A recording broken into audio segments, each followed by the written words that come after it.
The Bright Earth Centre.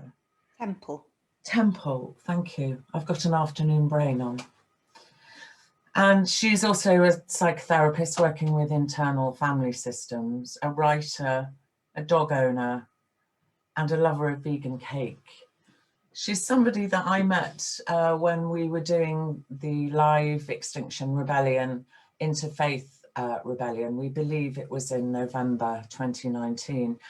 And I first met her when we'd had to make a hasty reconvening because of police ordering us into different places. And I walked into the place that we'd all agreed to meet in and was immediately welcomed by a warm-hearted woman who is kind, compassionate, and committed. So Satya, perhaps you'd like to take over now and tell us about your vigil. Thank you so much, Elaine. Really lovely to be here. Feels like such a privilege to share time and space with people that we share something really important already. Yeah, so I wanted to begin today by speaking about a chapter in a book that I'm reading at the moment that inspired me very much. The book is called Rooted and Rising, and it's different chapters by different people of faith who are working in the field of the climate crisis. And this chapter is by a rabbi called Shoshana Mira Friedman. And I'm hoping that you'll find some resonance in it.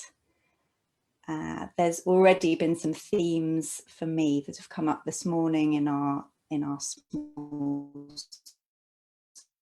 circle and through talking to colleagues over the past couple of years, that the themes of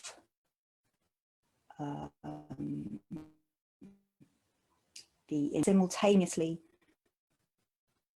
comprehend the reality of what is ahead of us, of what is happening now, and also live with that knowledge and hopefully act in some ways.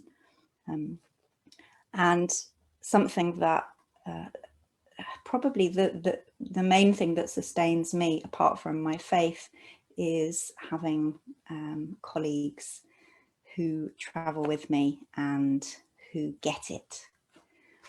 So Rabbi Shoshana Mira was at school in the mid-90s, and her school at the time was very up on sharing things about the environment. So there were lots of different initiatives that the children were encouraged to get involved in. And she says here that when she was in 3rd grade, they took turns sharing what they wanted to be when they grew up. And she said environmental activist. And she said, in those words, I made a sacred promise. In the way that only a small child can believe in her own power, I planned that by the time I died, all the world's ecological crises would have been solved by my future self's superhuman combination of scientific knowledge, charismatic leadership, and faithful activism.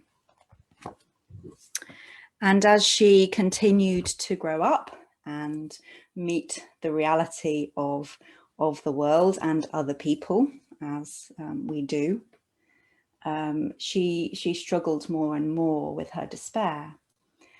And she writes of this incredibly moving ceremony. Her spiritual director, when she's at college, encourages her to book or arrange something called Hatarat Nadarin, sorry if that's pronounced wrong, which is a ceremony for the nullification of a vow. And she asked 3 of her most trusted teachers to perform this ceremony for her. And as part of the ceremony, I feel very moved by this, I don't know why. As part of the ceremony, they say, you are released. you are released, you are released. And for her, this was a moment of being able to step out of that impossible promise that she made and into something more realistic. And then a year later, she was invited to speak on an interfaith panel for climate change.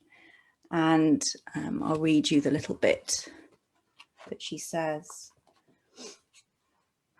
She says, on that panel, clergy from other religious traditions, several of whom have articles in this book, explained that they do climate work, not because they know they will succeed, but because working for a livable climate is how they witness to God's love for the world. It's how they show up with love for God and the world at this time in history. They do it because they are a part of the first generation to feel the effects of climate change and the last to be able to do anything about it. This was a revelation to me. It was all about love. So I'll return to her story at the end.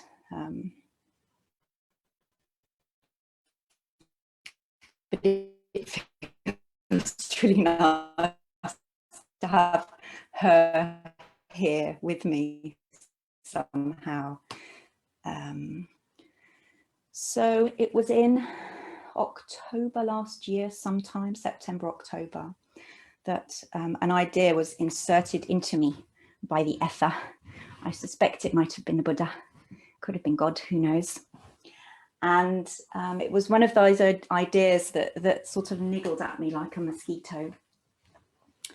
And I brushed it away because it was a really silly idea. And the idea was that I would sit in Vigil for an hour every day for a year. It was a silly idea, first of all, because I'm a really busy person and I've been fighting over the past 20 years. I've got proof in my journals to book less in and have more spaciousness. I've made some progress, but not a great deal. And it was also a really bad idea because I hate meditation. I'm a Pure Land Buddhist, and thank goodness my primary practice is chanting, is a Nembutsu, and meditation is never something that I have felt an affinity with, which I know is probably, what's the word? And I can't think how to pronounce the word, but it's got A's and N's and E's, and it's probably not a good thing to say in this group, but I wasn't excited about the idea of having to sit still and quiet for an hour every day at all.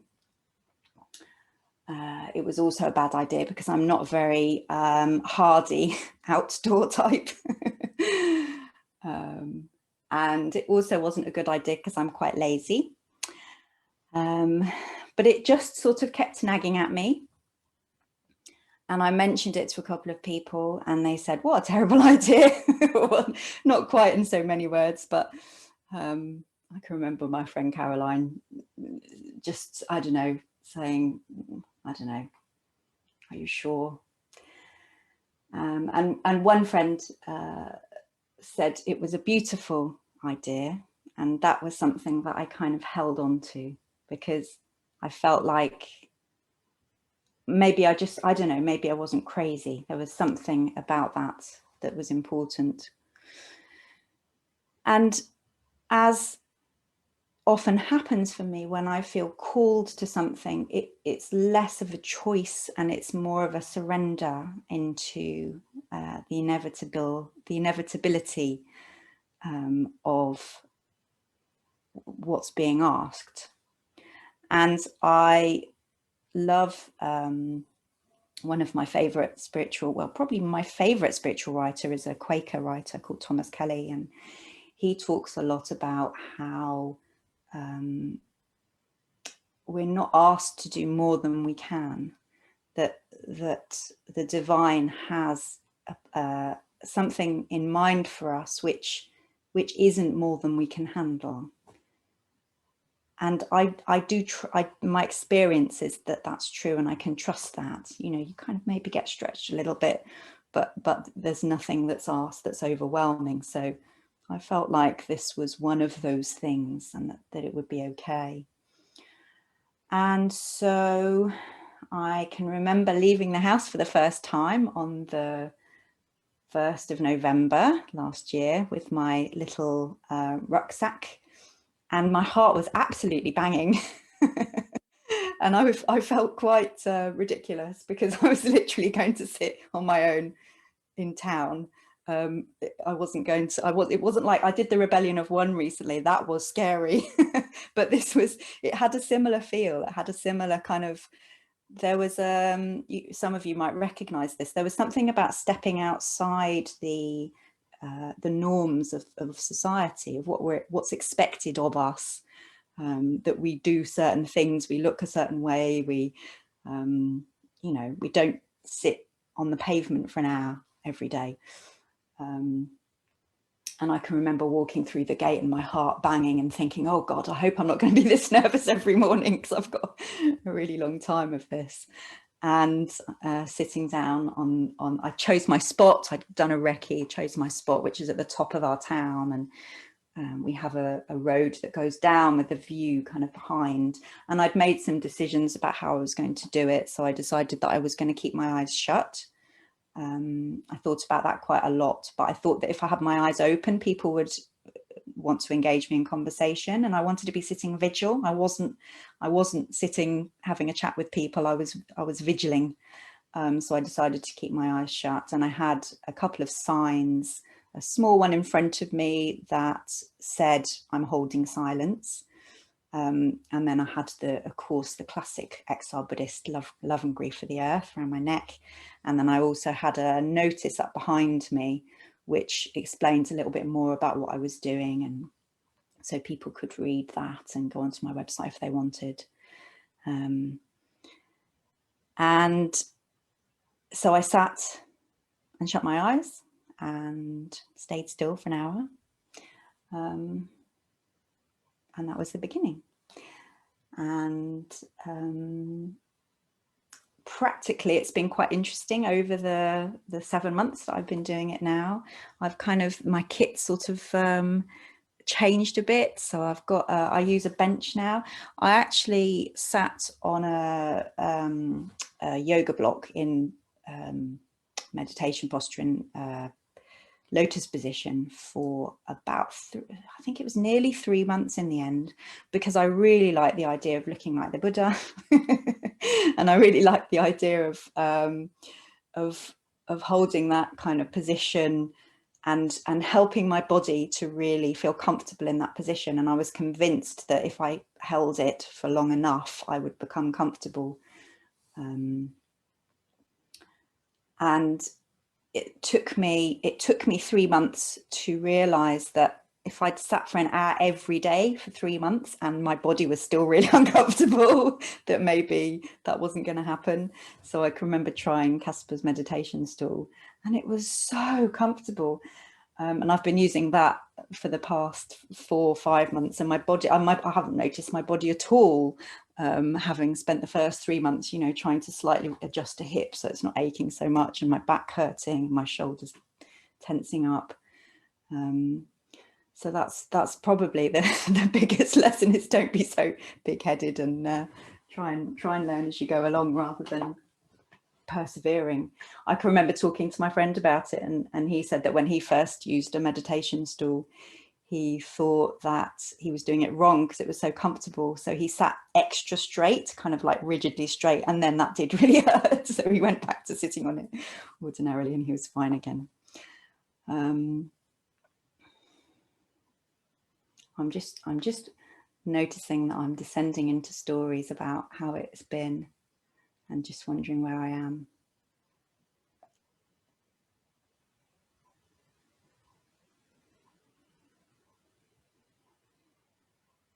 Yeah, so I started with trepidation,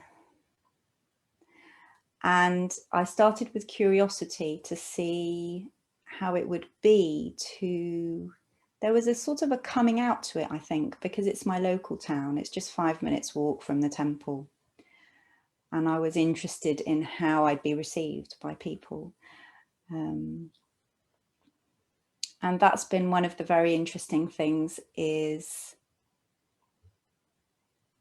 how it is to be watched and to not know who's watching. So I can hear footsteps sometimes coming up near, and sometimes the footsteps pause, so I can see that they're reading my information. Often they'll just walk away again. Probably every day I have one person who says thank you, or offers blessings. And I always find that really moving. And I think it's the same reason that I was saying earlier, is that there's something about having companions on this path, and that if people are grateful, it means that they also care about the earth, and that feels very moving.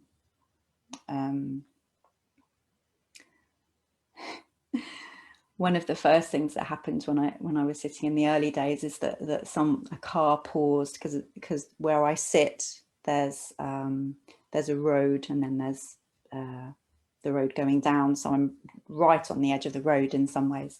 And I heard a car pause, and then this guy yelled out, "You should be burning." And I think he was talking about the monk, the self-immolation. And that was very, that really stayed with me for that whole hour. There was something about, he was kind of being funny, but there was also something about the associations that he had between meditating person and action, and the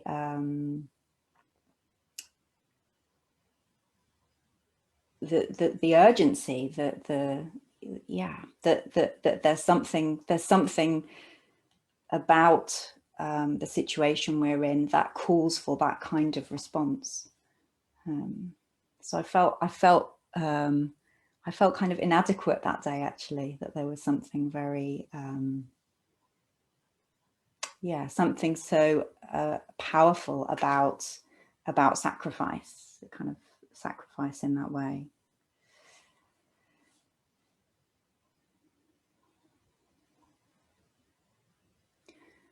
One of the big things I think I've learned is that is around the weather and is around impermanence. And one of the rules I was saying just now, that one of the rules I had is that I had my eyes shut. The other rule I gave myself is that I would stay where I was for at least half an hour. And then at half time, a bell goes on my phone, and I've got an hourglass that's got half an hour's worth of sand in it, and I turn the hourglass over at half time. And at that point, if I need to, then I'm allowed to open my eyes and possibly adjust what I'm wearing or how I'm sitting. But I wanted to hold the space for half an hour without fidgeting or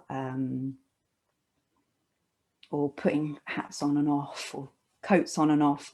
And I'm really pleased that I did that, because it's given me an opportunity to see how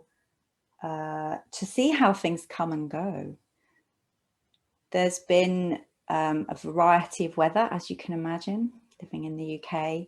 So I've sat in snow and hail and pretty stormy rain. A few days ago, I felt like I was being baked in a bad way, and I think that I might need to find some shade, actually. But I've been in some extremes of weather, and just noticing those thoughts come up. Oh, it's really cold today, even though I had lots of clothes on.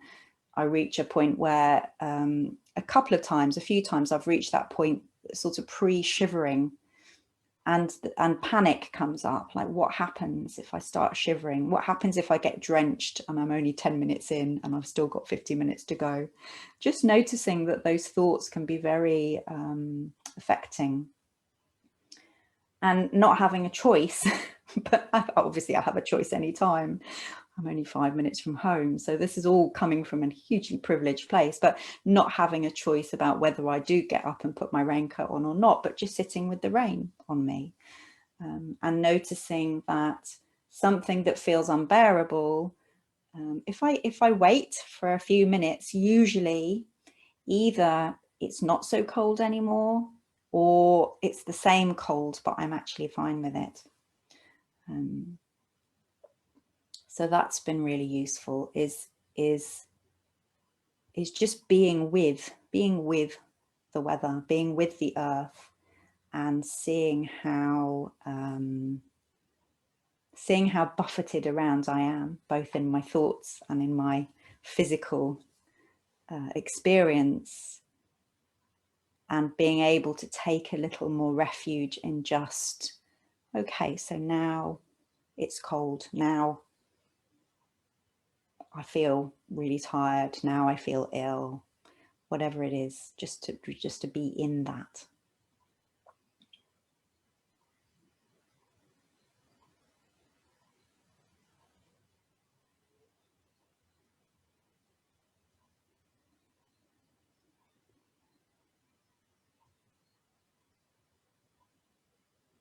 As I'm sitting here, I'm thinking about you all, and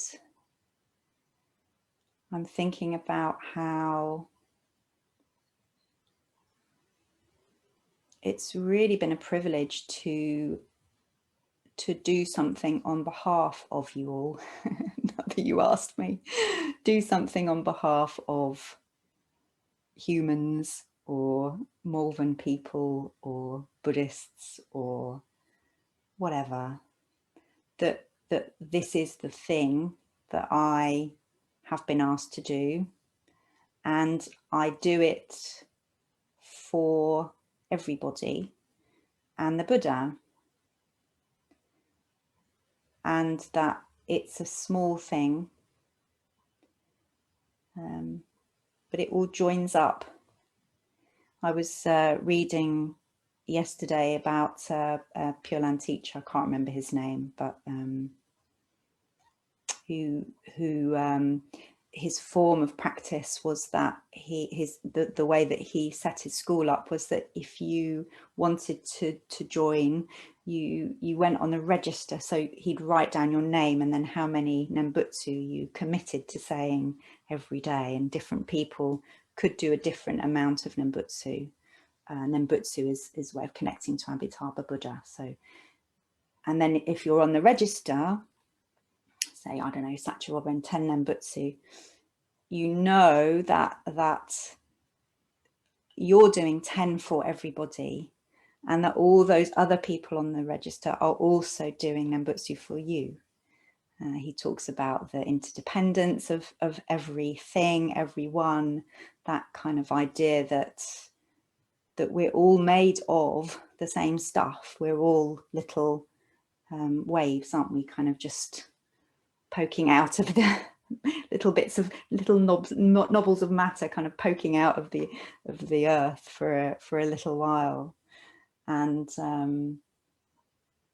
I really liked that idea, because it kind of articulates something about how shared this is, how shared this endeavor is, that we are lucky enough, we're privileged enough to have been able to let the truth inside us about what's happening.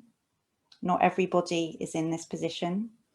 There are lots of people who have no space in their lives to really get this. There are lots of people who are blocked by their despair or their disillusionment. There are lots of people who have no time or energy to offer this. We're really lucky to be in this place, because we get to speak about it. We get to be the ones who take small actions and have small conversations with people that ripple out. And Yeah, that's a real privilege.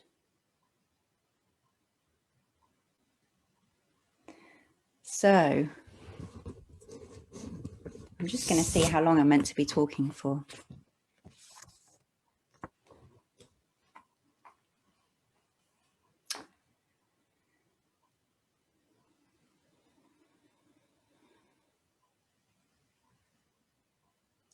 The final thing that I want to share about my experience is that sitting for an hour every day on the earth outside has given me an opportunity to deepen my refuge in the Buddha, my refuge in the earth. And in a very practical way, the earth has been holding me up and embracing me with sometimes hail. Some of it really stung. That was to wake me up. But also on a hot day, just little breezes on my cheek. Oh, beautiful. And on a cold day, sometimes the wind just stops for a minute and you can just bask in that. So physically, I've really been able to take refuge in the earth. And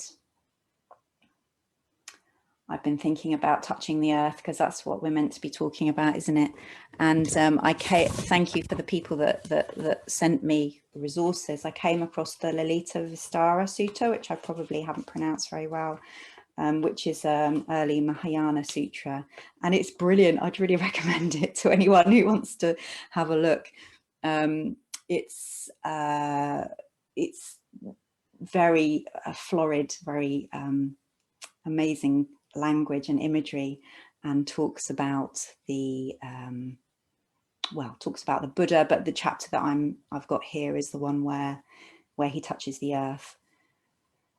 And he talks in the sutra, the Buddha's sitting underneath the Bodhi tree, and Mara has these terrible visions that the Buddha is doing that, and it's all going to go wrong because the Buddha's going to take all Mara's followers away and he'll be left with nobody.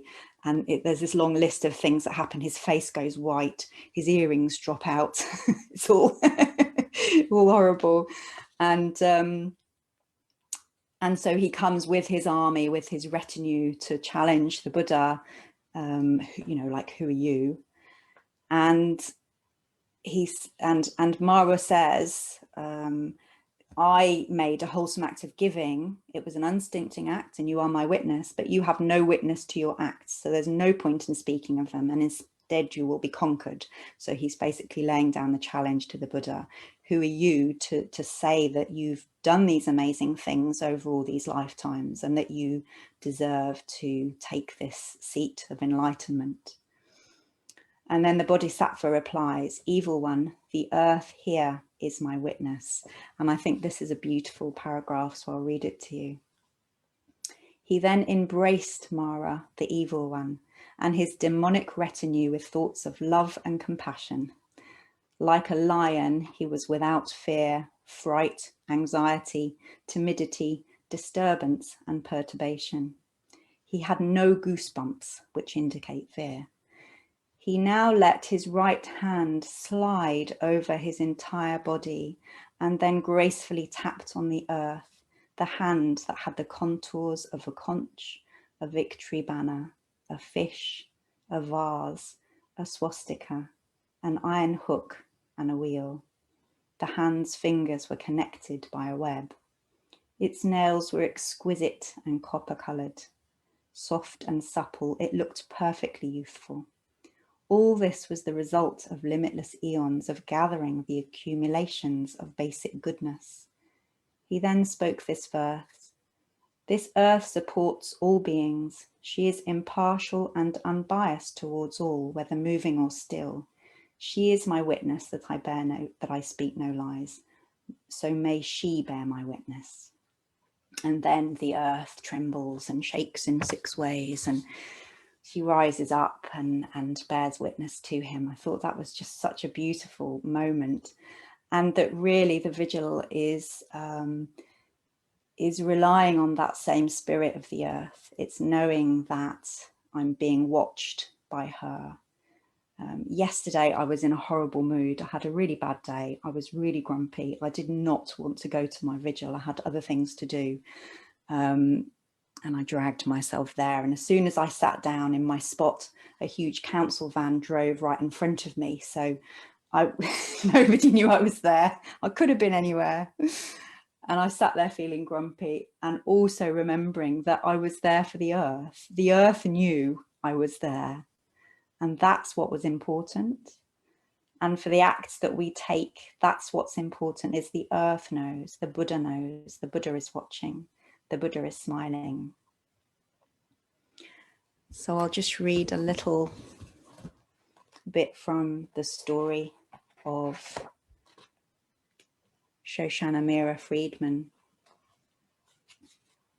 And she's talking now about how she found her way into living a life of activism. All these years I had felt blocked and overwhelmed, wanting to take action, but getting stuck in fear of failure. And here were people, wise people, elders, leaders in the movement, all explaining passionately that it wasn't about success. It wasn't about tactics. Of course, those were important, but they were not the actual ground beneath our feet. The only ground beneath us was the love we feel for the world and our desire to be in service to God or love or life itself.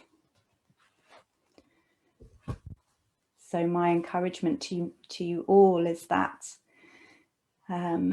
we continue to see our activism as prayer and as service. And some days it will feel hopeless and pointless. And other days we just touch into what a privilege that is, to how lucky we are.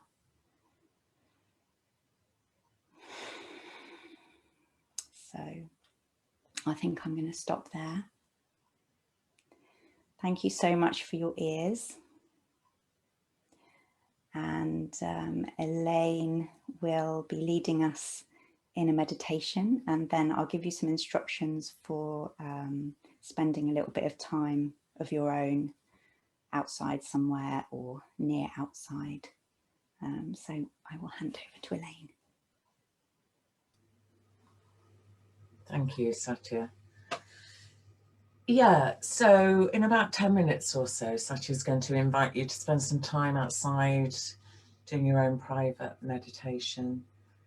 But I'd just like to lead a practice where we can actually reflect on our connection with the earth element in our environment. So just finding a place, a position to be comfortable in, whether it's sitting or lying, just gently drawing your attention inside.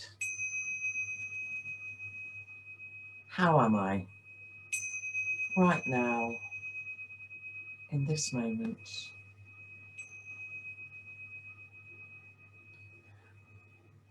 Just before I lead the practice, I'd like to read you a poem I've just uncovered. I believe it's by Lao Tse.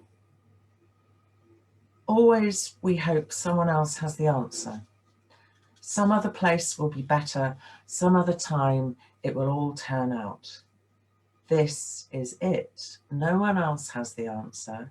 No other place will be better, and it has already turned out. At the center of your being, you have the answer. You know who you are, and you know what you want. There is no need to run outside for better seeing, nor to peer from a window. Rather, abide at the center of your being. For the more you leave it, the less you learn.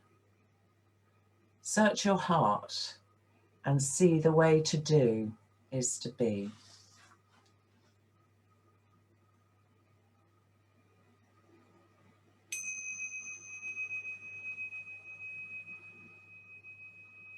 So just coming now to ourselves. So making this connection with the earth element in our experience can be challenging.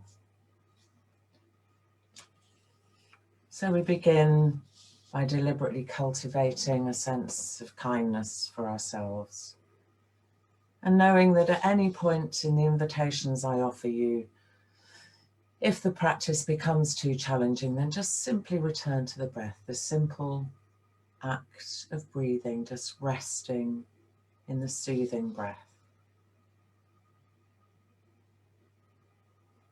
So just beginning by contacting the heart. Just exploring how we're feeling right now, and as best you can, just allowing whatever arises to be present, not trying to push anything away, not trying to fix anything. Whatever it is that's here is here already. So trying as best you can to bring a sense of kindness to whatever it is you find here. A sense of accepting for these feelings, for these thoughts, for these body sensations.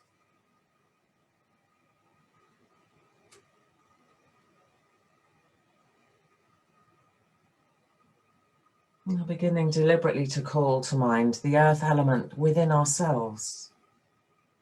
So everything that is solid and resistant, everything within us that gives us form.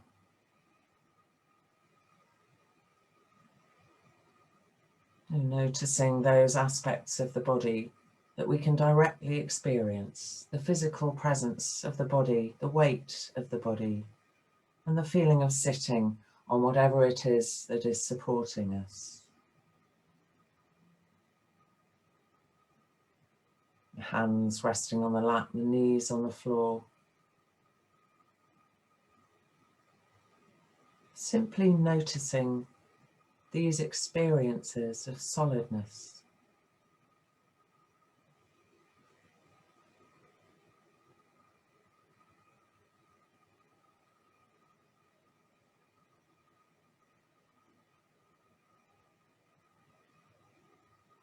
So some of the sensations in our body we can really experience directly as solid.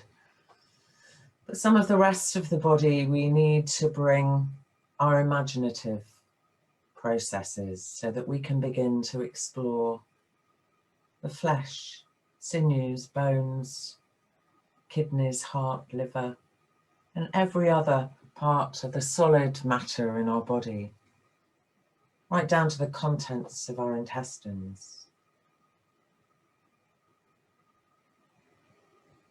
And trying our best not to think about these things, but simply calling them to mind, knowing that they're there and experiencing them in the mind's eye.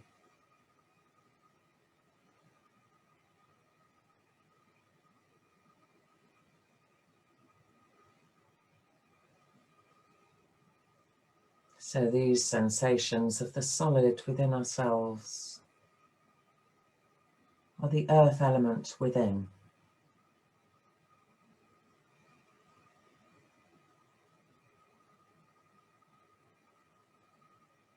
And so allowing the focus on our internal world to fade slightly into the background and deliberately bringing to mind the external earth element.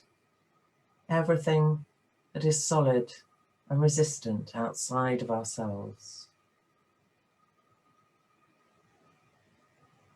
So beginning with the floor on which we're sitting, the chair, the bed,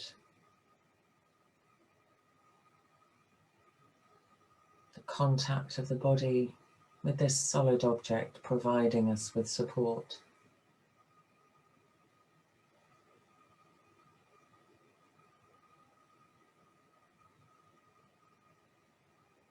And then expanding the awareness to bring to mind the buildings, roads, mountains, rocks, pebbles.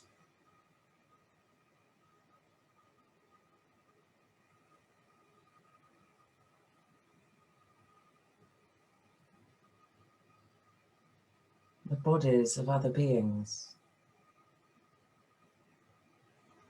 trees, plants, and crops growing in the fields.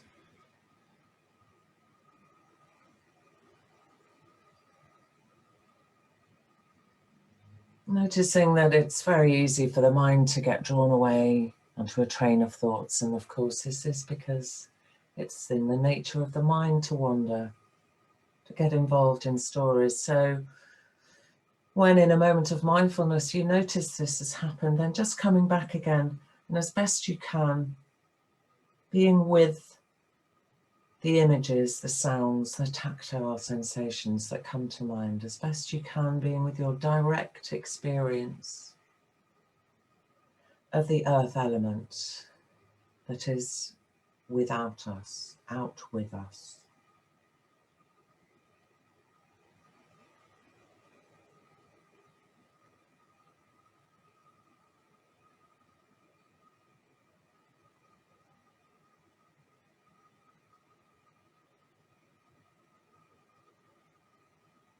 And then the invitation is to reflect that everything solid within the body and everything solid externally is the same earth element.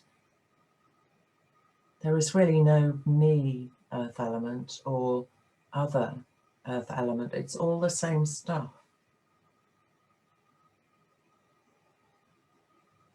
Day to day, we think of our form, our body, as being us, as being ourselves, but remembering how everything of the earth element that is within us comes from outside and returns to the outside. So right from the moment of our conception, our bodies began with the creation of a single cell from the fusion of a sperm and an egg from my parents, who are not me. The fertilized ovum divided and grew, absorbing nutrients from the world outside. From my mother, but then through her, from plants and animals that she ate. From that point on, every molecule contributing to the earth element in our bodies has come from outside.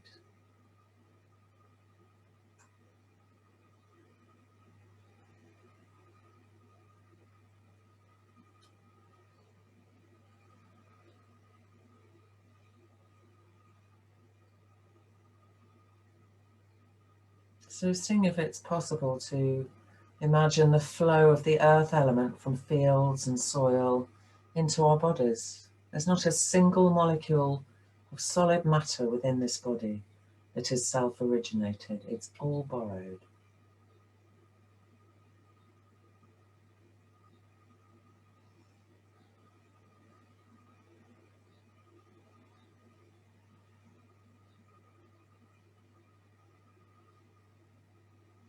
And we have to give it back. In fact, we're constantly giving it back.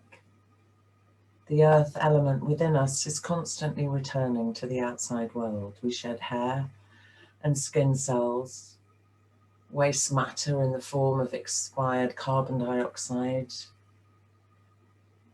solid matter that is waste for us.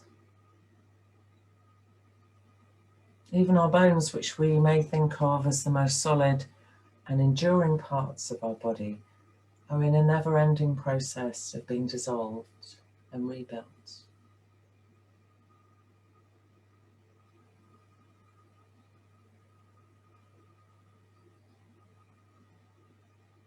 Even your bones are processes rather than things.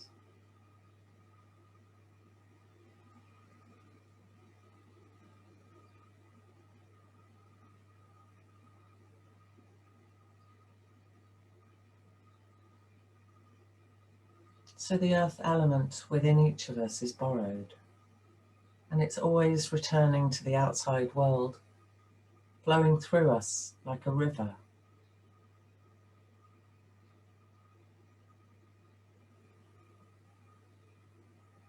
This is not me, not mine. I am not this. There's not really even a question of letting go. The earth element never was us, it was never ours. We never were holding on to it, because how can we cling to something that is flowing?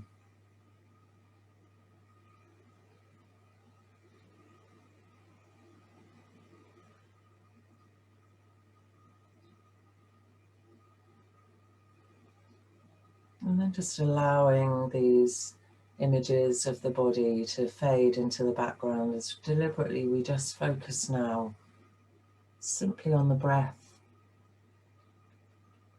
The breath flowing in, the breath flowing out, changing moment by moment. Each breath unique, changing, flowing.